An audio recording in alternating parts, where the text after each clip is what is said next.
स्वाध्याय इयत्ता 7वी मराठी पाठ 11वा बाली बेट। प्रश्न पहिला, खालील आकृती पूर्ण करा।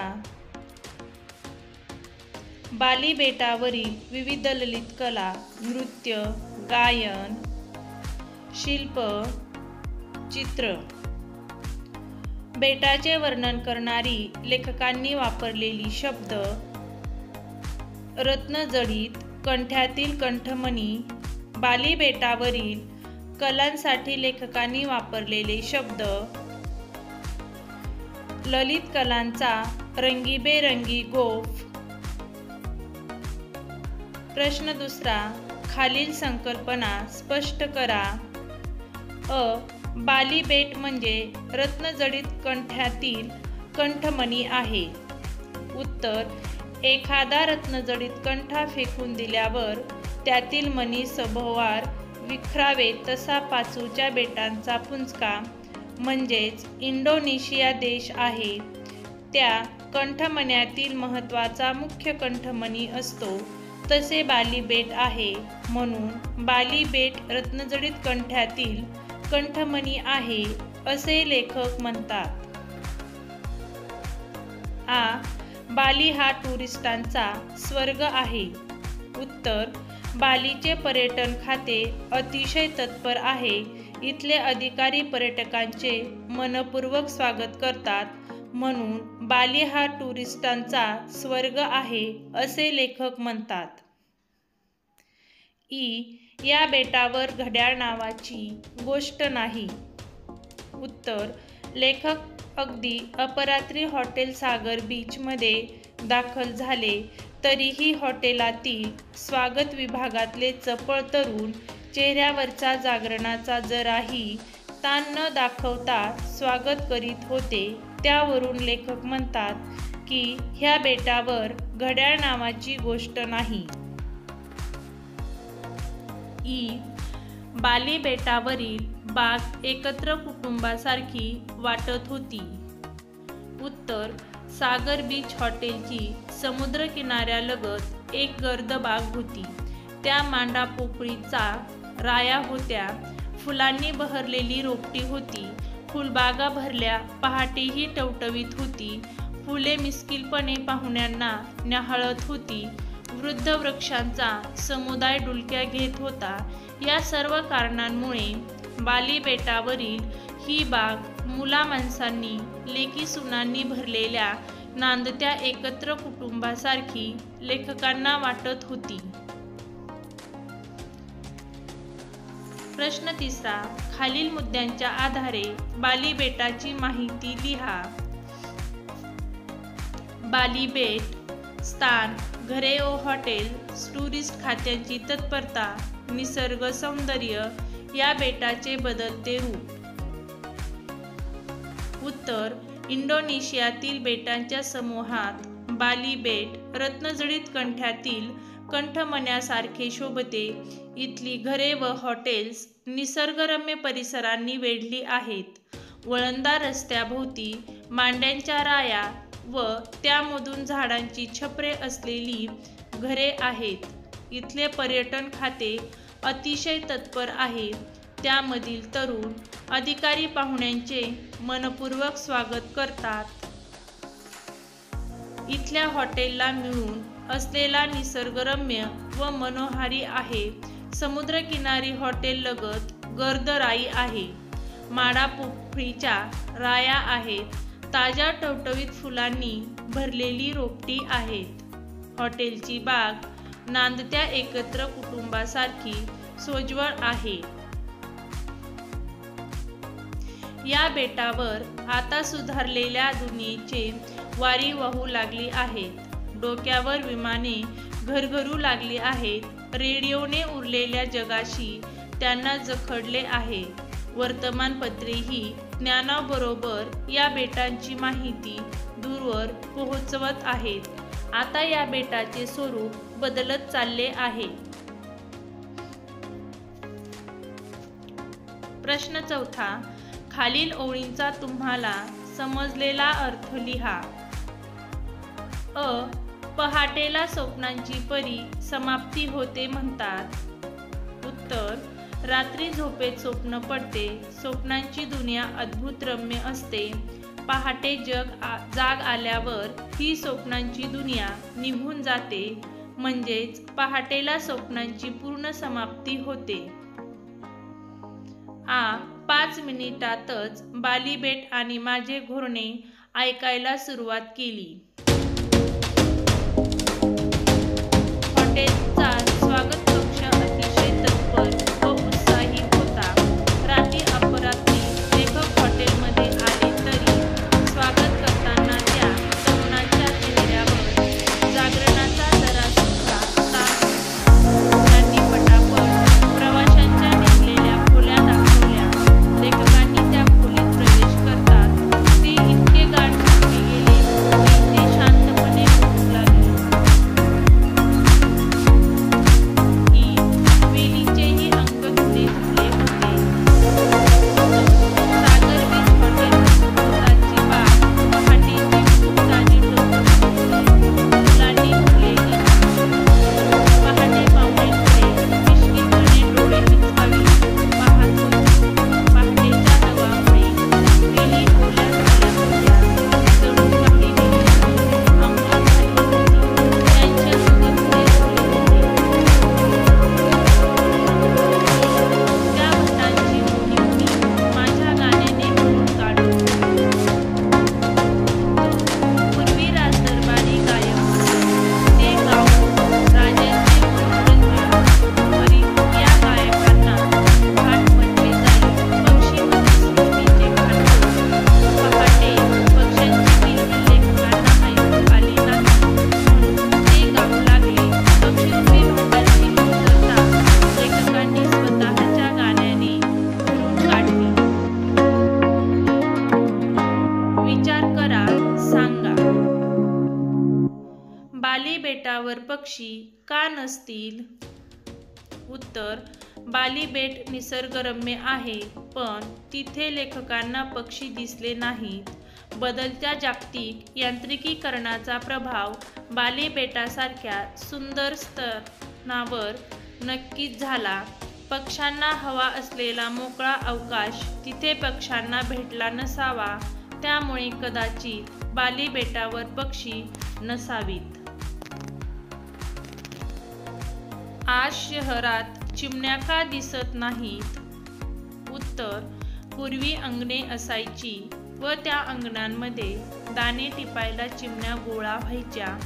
आता शहरामध्ये छोटी कौलारू अंगण असलेली घरे राहिली नाहीत. उंच उंच इमारतीमुळे झाडे कमी झाली.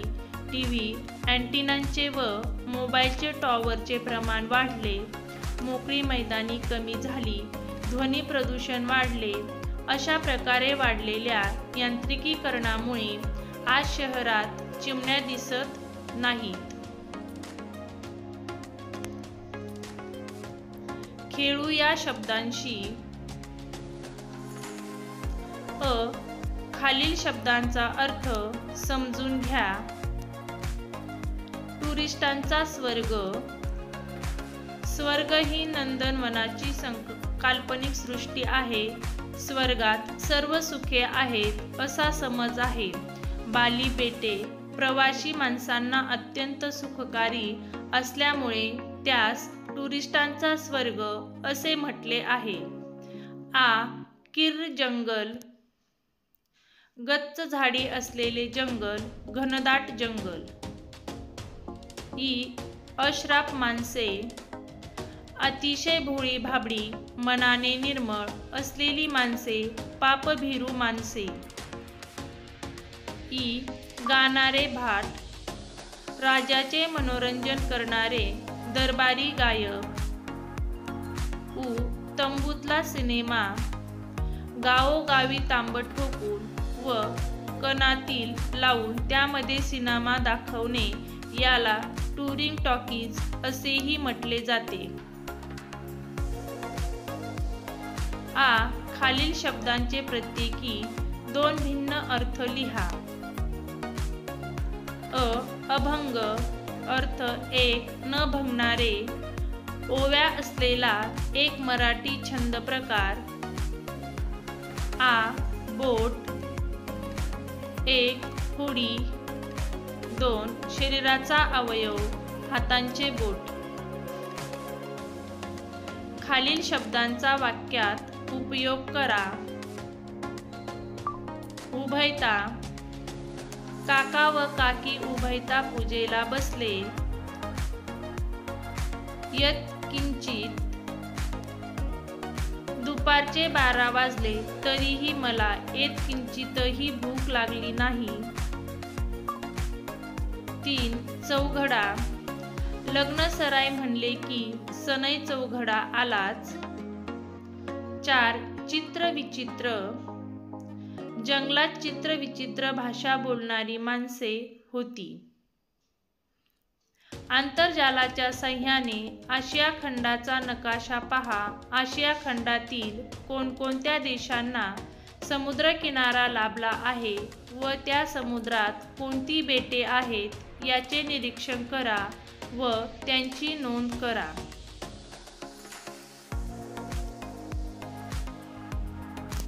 देश. लाभलेला समुद्रकिनारा, तेथील बेटे. देश भारत. लाभलेला समुद्रकिनारा अरबी समुद्र, तेथील बेटे लक्षद्वीप बेटे, अंदमान निकोबार बेटे.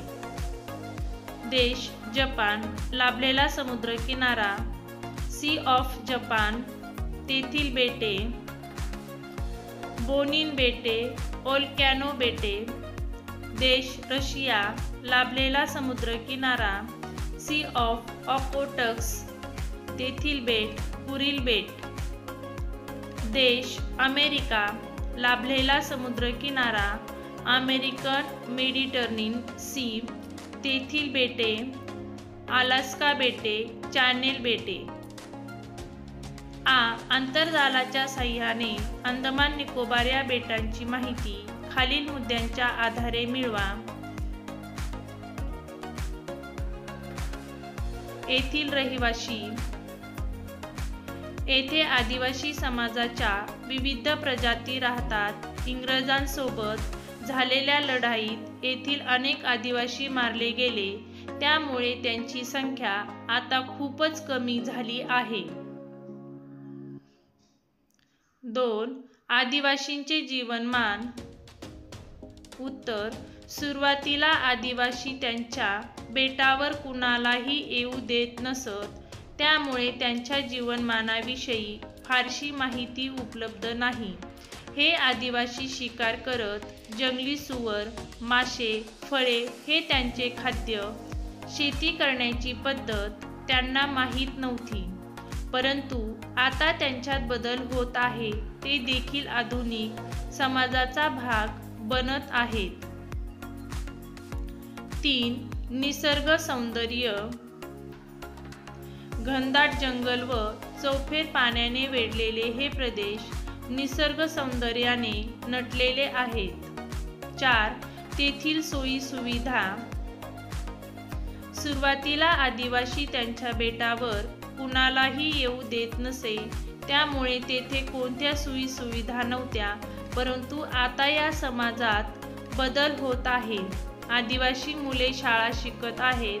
ते हिंदी व इंग्रजी भाषेत शिक्षण घेत आहेत, त्यामुळे त्यांच्यात थोड्याफार प्रमाणात आधुनिक संस्कृतीची जोपासना होत आहे.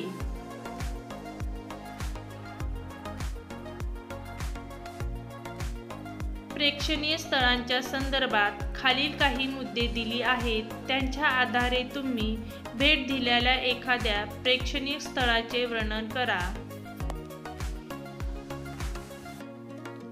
प्रेक्षणीय स्थळे. त्र्यंबकेश्वर. त्र्यंबकेश्वर हे शहर भारत देशाच्या महाराष्ट्र राज्यातील नाशिक जिल्ह्यात नाशिकपासून 18 किलोमीटर अंतरावर असलेल्या ब्रह्मगिरी पर्वताच्या पायथ्याशी आहे. हे शहर मुंबईपासून 165 किलोमीटर अंतरावर असून समुद्रसपाटीपासून 3000 फूट उंचीवर आहे. या ठिकाणी शंकराच्या 12 ज्योतिर्लिंगापैकी एक ज्योतिर्लिंग त्र्यंबकेश्वर या नावाने प्रसिद्ध आहे. गोदावरी नदीचा उगम देखील येथूनच झाला. हे तीर्थक्षेत्र ब्रह्मगिरी पर्वताच्या निसर्गरम्य परिसरात वसलेले असल्याने तेथे 12ही महिने भाविकांची गर्दी असते. 10व्या शतकातील शिलाहार राजा झंज याने गोदावरी ते भीमा दरम्यानच्या 12 नद्यांच्या उगमस्थळी एकूण 12 शिवालये बांधली. त्यातील एक हे शिवालय आहे. भारतात फक्त त्र्यंबकेश्वर या ठिकाणीच नारायण नागबली, त्रिपिंडी, कालसर्प शांती, विष्णुबली, उत्तरक्रिया, लघुद्रव हे धार्मिक विधी केले जातात. गावात अनेक प्राचीन देवळे आहेत. त्यावरील कोरीव काम पाहण्याजोगे आहे. गावामध्ये राहण्याची उत्तम व्यवस्था आहे. नाशिकहून दर तासाला बसगाड्याची सोय आहे. येथून ठाणे जिल्ह्यातील जव्हार येथे जाणारा नयनरम्य असा घाट रस्ता आहे. माहिती मिळवूया. जाहिरात वाचा व त्या आधारे खाली दिलेल्या प्रश्नांची उत्तरे लिहा. केल्याने देशाटन, त्वरा करा, आजच लक्ष्मी टूर्सला भेट द्या. लक्ष्मी टूर्सतर्फे आयोजित उन्हाळी सुट्टीतील खास परदेश सहल. आपली सहल निश्चित करा. उन्हाळी सुट्टीचा आनंद घ्या. सहलीचा कालावधी मे महिना. संपर्कासाठी कार्यालयाचा पत्ता लक्ष्मी टूर्स, लक्ष्मीकांत बिल्डिंग, लक्ष्मीनगर, पुणे. 28 फेब्रुवारीपर्यंत नोंदणी करणाऱ्या प्रवास शुल्कात 50% सवलत व भेटवस्तूची खैरात. 1. सहलीचे आयोजक कोण आहेत? लक्ष्मी टूर्स हे सहलीचे आयोजक आहेत. सहलीची वैशिष्ट्ये कोणती? उन्हाळी सुट्टीत खास परदेश सहल. 28 फेब्रुवारीपर्यंत नोंदणी करणाऱ्याला प्रवास भाड्यात 50% सवलत व भेटवस्तू. सहलीला जाण्यासाठी नोंदणी करणाऱ्याला सवलत का दिली असावी असे तुम्हाला वाटते?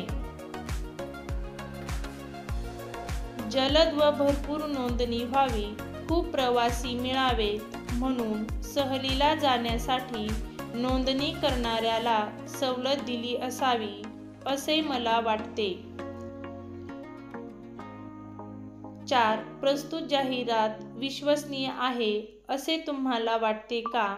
जाहिरातीतील कोणती गोष्ट तुम्हाला अविश्वसनीय वाटते? उत्तर: प्रस्तुत जाहिरात विश्वसनीय नाही असे मला वाटते. जाहिरातीत परदेश सहल म्हटले आहे व चित्र बसचे दिले आहे. तसेच 2 महिने आधी नोंदणी का ते कळत नाही. या गोष्टी अविश्वसनीय वाटतात. विद्यार्थी मित्रांनो, व्हिडिओला लाईक, शेअर आणि सबस्क्राईब नक्की करा.